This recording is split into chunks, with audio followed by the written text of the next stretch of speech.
Welcome. You're listening to Sisters with Purpose Podcast. Welcome back to episode 7 of Sisters with Purpose. We getting ready to get right into it. Yes. Okay, so it was Mother's Day weekend. It was. And I think it's kind of giving. It gives a back in the day, look. pin curls was a style. Pin curls really was a where style. you kept your hair in a style. So Yes, it was. it's a style. I'm in between hairstyles, so this is what y'all gonna get today. All right, well, give them the verse of the day or a quote. What you got? We're gonna do a quote today. It's gonna be in alignment with our topic for today. Yep. And so our quote is going to come from an unknown author. Okay. So the quote for today is, "Boundaries are self-care. You don't need a long explanation to honor your peace." Baby, I know that's right. Author You don't unknown. need a long explanation because no is a complete sentence with a what behind it? period. Time for Coffee Cup Conversations. Ting. Okay, so, I just said it was Mother's Day weekend, and it was a full weekend. Yes. Right? Again, you guys already know you're going to start just completing the sentences for us that we know SWP, y'all work the food truck. You all saw we took a break, right?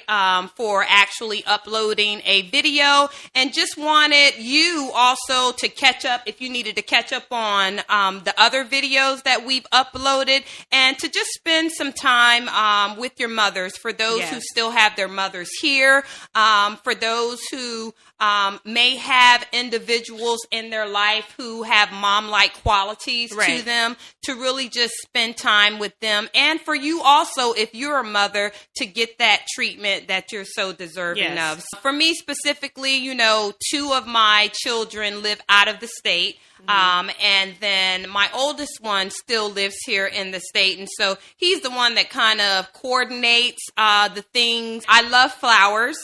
And I also love strawberries. That's like one of my favorite fruits, flavors of desserts.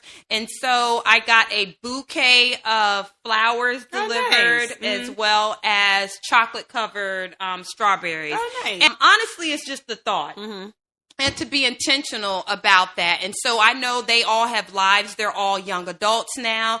2 of them are married with families. And another one is getting ready to get married. So, but they always come together and, figure it out. And so I was just actually humbled again to have children who are thoughtful like that, and to, just, pamper me for a couple hours of the day. They all FaceTime me all together and was like, "Happy Mother's Day," and all that. So it was very rewarding.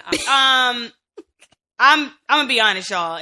For me, it was a long week. I also served at my church this weekend, where I serve in the children's ministry. And while it's enjoyable and while I love it, it does sometimes drain me a little bit for the weekend. So I had like 40 kids in my class. So while the mothers were taking a break to be able to get fed the Word of God, I was feeding their children, and it was a lot this week. Our mom gets spoiled throughout the entire year, so it's not like Mother's Day we have to go all out. So this year we just decided to get her a bouquet of flowers, and she loves sweets and treats as well, different goodies. Varieties. And so we got her a box of chocolate covered strawberries and pineapples. They had like mini cheesecakes in there, mini brownies. And she was just tickled. She's thankful for anything. But this year we just wanted to keep it simple and just give her something that, one, she loves flowers, so she can see that. And so it was nice. The 4 of us, we did that for her on FaceTime. 2 of us were present. 2 were not present, but we were all on FaceTime. And she was just thankful. I think a lot of times, people, Mother's Day, Father's Day, any type of holiday can remind people sometimes of great things, but sometimes it can bring up grief for some people. For sure. So we're just thankful that our mom is still here. She's still alive and well, living long and strong with nothing wrong. Yeah. And we were able, to celebrate her. And then while I'm not a biological parent of any children, I am thankful that I do have nieces and nephews and even my siblings who are considerate enough to know that I have made an impact in their kids' lives. And so they will like highlight, and honor me in some way on that day because I do motherly things. Yeah. And so my sister got me something. My other sister sent me a nice text.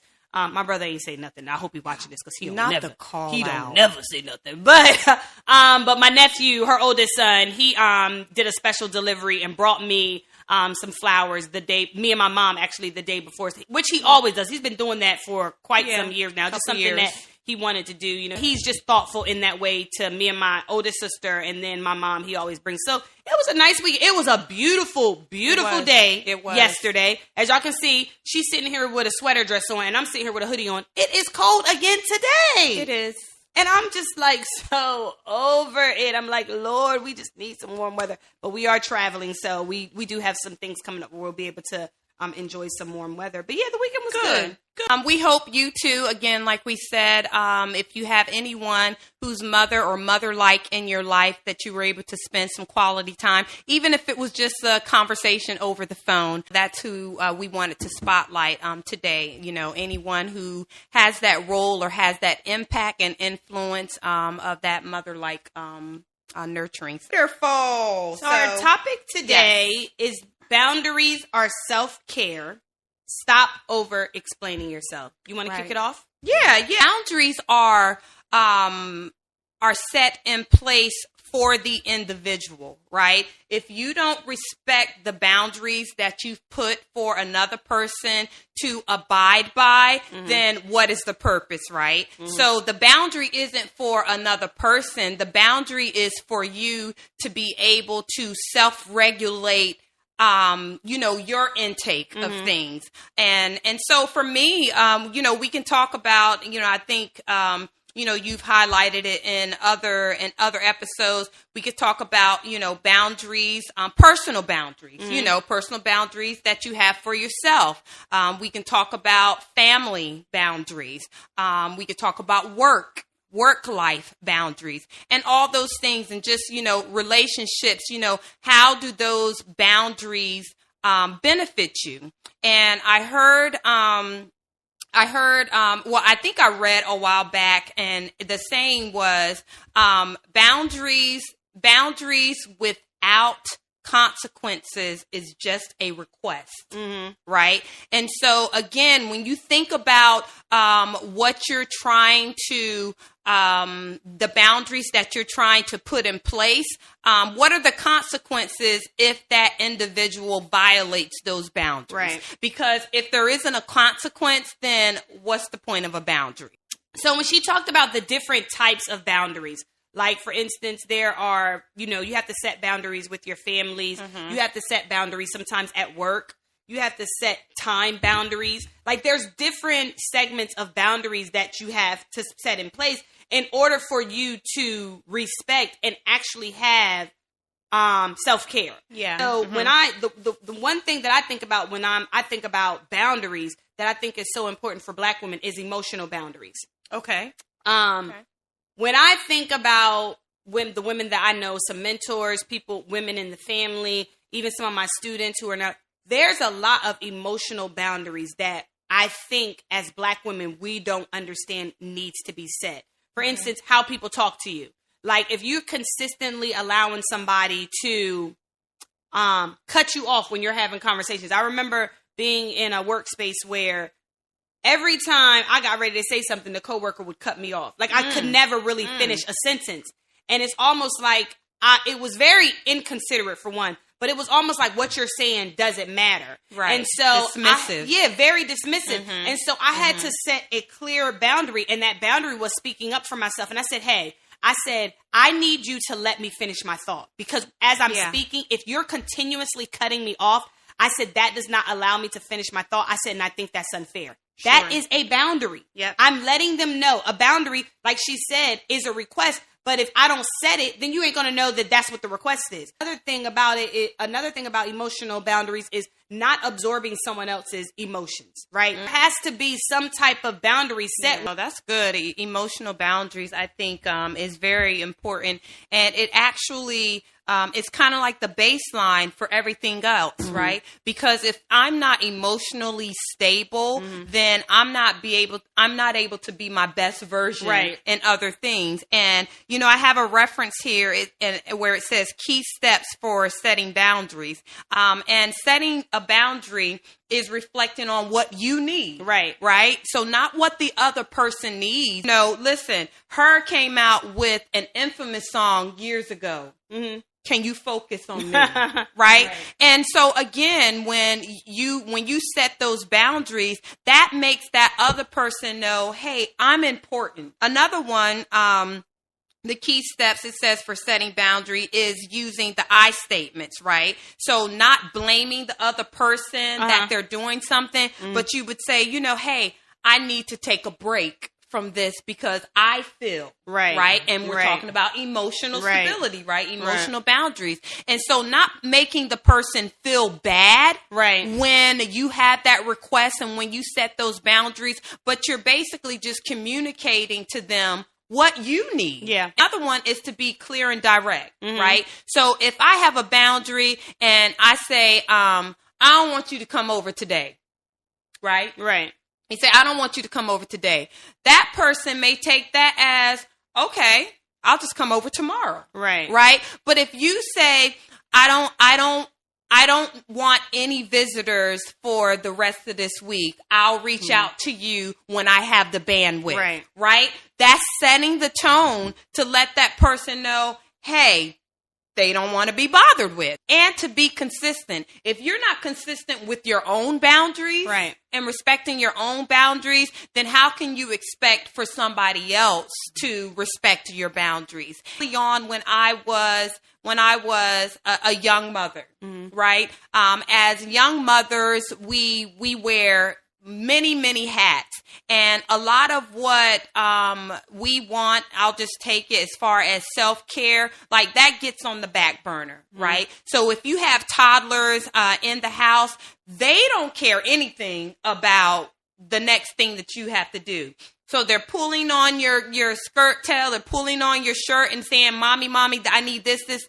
But if they're at that age of understanding that, hey, mommy needs some time to take for herself. I need you to go in your room and read your book and play with this until I come back, you know, for you. And that's setting clear boundaries for children. So just setting the boundaries with those type of relationships, you know, so that even as they grow older, they're able to respect other people's boundaries and they're also able to put boundaries in place.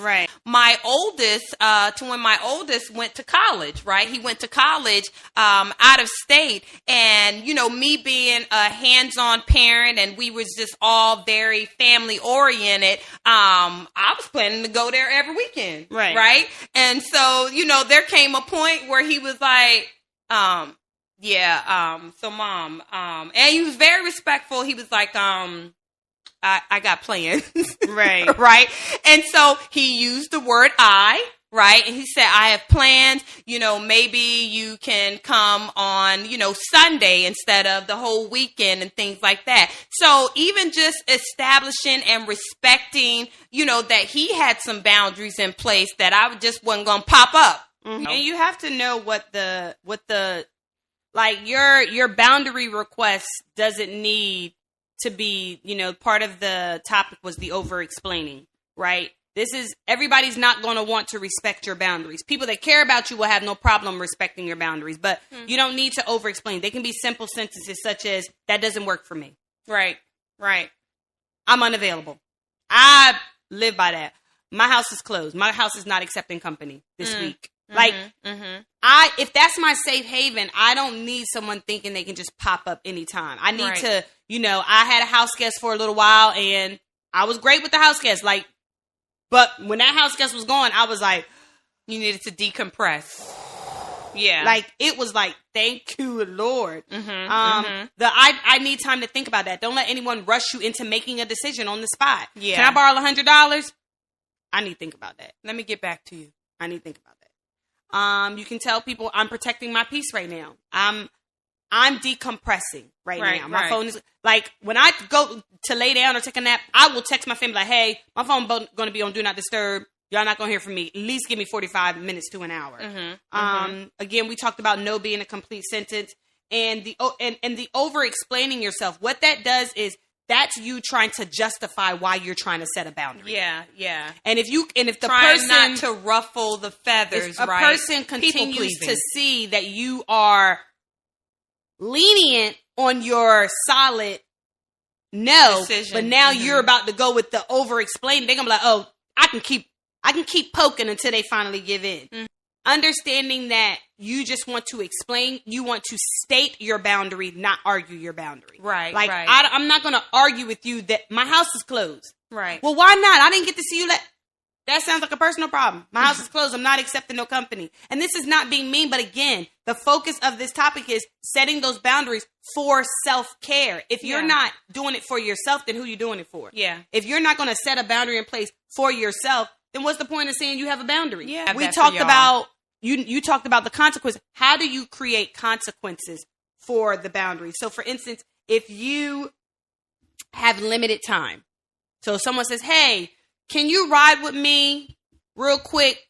I need some extra eyes on something. I need some help. I need a decision. Cool. Okay. I only got an hour. Okay, I'll have you back in an hour. I'm going to pick you up.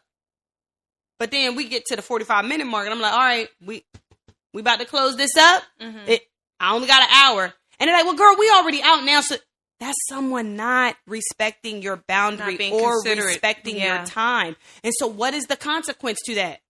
I bet you I won't be going nowhere else with you.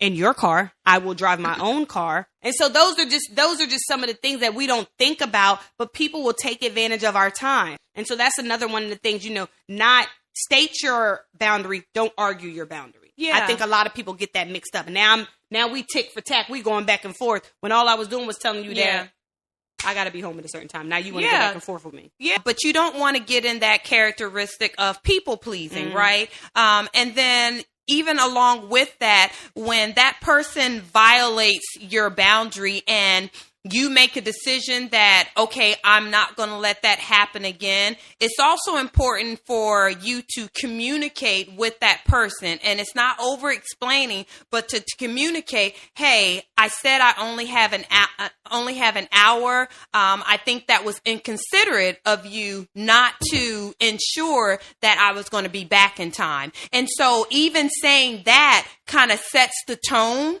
with that person that I'm not going to allow you to overstep my boundaries anymore, right? And they may even pull back to say, "Ooh, because you're being firm, not harsh." Yeah, exactly. And they know sometimes you may not even have to say anything. They'll be like, you know what? I apologize. That's on me. And that also gives a way, for them to, have that respect and that consideration and say, hey, if I ask Dr. Lee for her time and she only says an hour, I'm going to respect that time. Right. So it's important also to communicate on the other end that when that person violates that boundary, that they know that they violated, and you have thoughts about that. And so, just to be sure that you communicate that. Another thing that I thought was interesting, where you actually mentioned,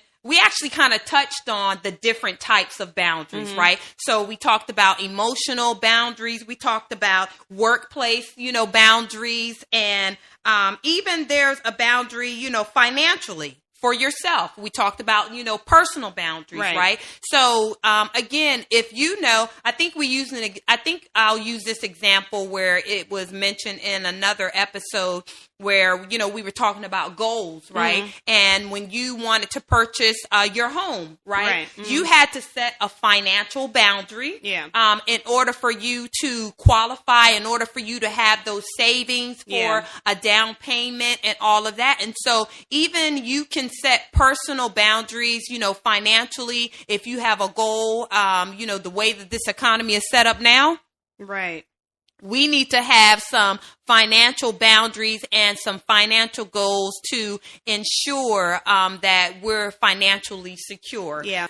When we talk about, let's just give another real life example as Black women, right? Black women, our hair is our crown. We're very creative with our hair and hairstyles.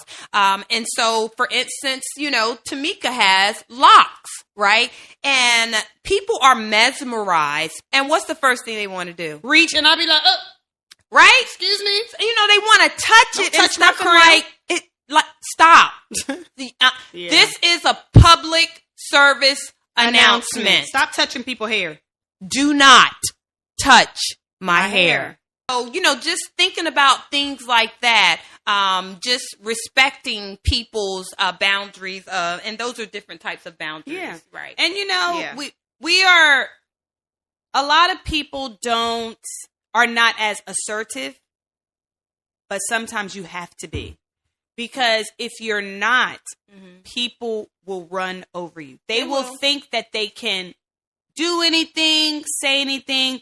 So while you may not be as forward and as bold, we're hoping that stuff that we have shared with you, some of these tips that we have shared with you, you can slowly but surely start adding them and implementing them into your everyday lifestyle. So when you're faced with these situations, one of these episodes or something that we have said has popped back up in you, and you feel like you feel SWPP backing you up, and you say no, or let me think about that. Or we have to, even if that's not our nature, right, to be assertive. If you want to be clear and have a peace of mind, set those boundaries, right? And it's going to be more beneficial for you. And don't have that self-guilt, right?